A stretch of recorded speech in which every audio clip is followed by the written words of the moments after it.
वक्त लखनऊ के eco garden में हूँ और ये इको गार्डन का मुख्य हिस्सा है। यहाँ पे लोग घूमने टहलने आते हैं और पर्यावरण के हिसाब से इस जगह को तैयार किया गया है। मायावती के शासनकाल में इस पूरे पार्क को बनाया गया, इसका विकास किया गया। इसमें तमाम अलग अलग तरीके के पेड़ पौधे हैं और यहाँ पे एक कहा जाए तो वनस्पति के लिए एक बहुत अच्छी जगह है। लेकिन अब ये जगह जानी जाती है धरनार्थियों के लिए, क्योंकि उत्तर प्रदेश सरकार ने जब विधानसभा के आसपास धरना बंद कर दिया, उनका प्रदर्शन बंद कर दिया, तब उनको यहीं पे जगह दी गई। लेकिन इस पार्क के अंदर नहीं, इस पार्क के बाहर में उनको जगह मिली हुई है। पार्किंग में वो आते हैं और वो उनको पहले से उनको सूचना देनी होती है और वो आते हैं और फिर वहाँ पे आके पार्क में वो धरना देते हैं, अपना वो बैनर पोस्टर लगा सकते हैं। और कल से यहीं पे शिक्षा मित्रों का प्रदर्शन होना है और ये वही शिक्षा मित्र हैं जो इसी तरह के आंदोलन के साथ उनका समायोजन हुआ था। उनको शिक्षा मित्र से उनको सहायक शिक्षक के रूप में उनकी प्रोन्नति हुई थी और उनको एक अस्थाई सरकारी नौकरी के मिल गई थी। लेकिन जब एक बार अदालत का इसमें इंटरवेंशन हुआ, सुप्रीम कोर्ट के आदेश के बाद उनका वो समायोजन रद्द कर दिया गया। इस बीच में कई चुनाव आए, 2017 का चुनाव आया, 2019 का चुनाव आया, 2022 का चुनाव आया। ये 3 चुनाव बीत जाने के बाद भी उनकी समस्या का कोई समाधान नहीं निकाला जा सका। तीनों बार भारतीय जनता पार्टी ने जब चुनाव आए सामने, तब उनसे वादा किया गया और उनसे वादा किया गया कि उनकी समस्याओं पर गौर किया जाएगा, उनकी समस्याओं का समाधान निकाला जाएगा। प्रधानमंत्री तक ने उनकी समस्या के समाधान के लिए बात कही, चुनावी मंच से उनको कहा कि हम आपकी जो समस्या अब हमारी समस्या है।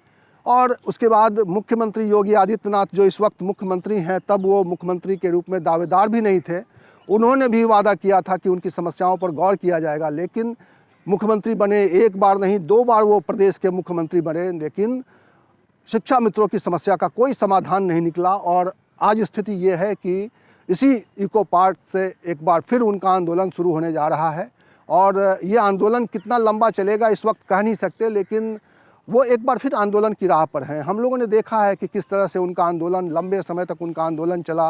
वो इसी जगह पे इको गार्डन के पास आकर वो धरना देते रहे और यहाँ पर कई महिला शिक्षा मित्रों ने मुंडन करवाया, विरोध करते हुए अपना मुंडन करवाया। और कई बार ऐसे हालात भी सामने आए जब पुलिस के साथ उनका टकराव हुआ, लेकिन कोई नतीजा नहीं निकला। आखिरकार स्थिति अभी एक बार फिर है कि इतने लंबे समय बाद उनका पूरा आंदोलन एक तरह से सोशल मीडिया पर चलता रहा, हैशटैग चलाते रहे, लेकिन उनको किसी तरह की रियायत नहीं मिली, उनको किसी तरह का समाधान नहीं मिला। और आज स्थिति ये है कि शिक्षा मित्र एक बार फिर से आंदोलन की राह पर हैं। ये वही जगह है, इसके बाहर पार्किंग में उनको जगह मिली है और वहाँ पार्किंग में एक बार फिर वो प्रदर्शन करेंगे। अब उत्तर प्रदेश में इतनी कड़ाके की ठंड पड़ रही है। लखनऊ में इस वक्त शाम का टेम्परेचर आप समझ सकते हैं कि इस वक्त 11-12 का टेम्परेचर है और रात के समय में यहाँ क्या टेम्परेचर होगा, जब मिनिमम यहाँ पर लखनऊ में 4 डिग्री का टेम्परेचर जा रहा है, 3 डिग्री भी पहुँचा है। तो अब देखना ये होगा कि इस हालत में शिक्षा मित्रों का ये आंदोलन कैसे चल पाएगा, क्योंकि उनको पार्किंग में जगह दी गई है और उस पार्किंग में क्या स्पेस है और किस तरह की व्यवस्थाएँ हैं।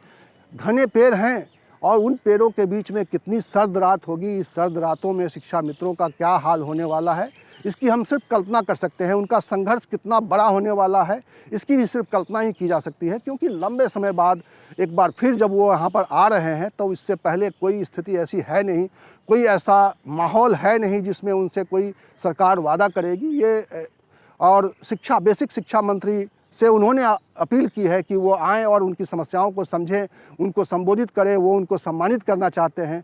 क्योंकि शिक्षा मित्रों का कहना है कि जब उनकी बहाली हुई थी प्रदेश में, उत्तर प्रदेश में, तब यहाँ पर कल्याण सिंह की सरकार थी और कल्याण सिंह की सरकार में उनको समायोजन मिला था, उनको शिक्षा मित्र के रूप में उनकी नियुक्ति मिली थी और अखिलेश यादव के कार्यकाल में उनका समायोजन हुआ था।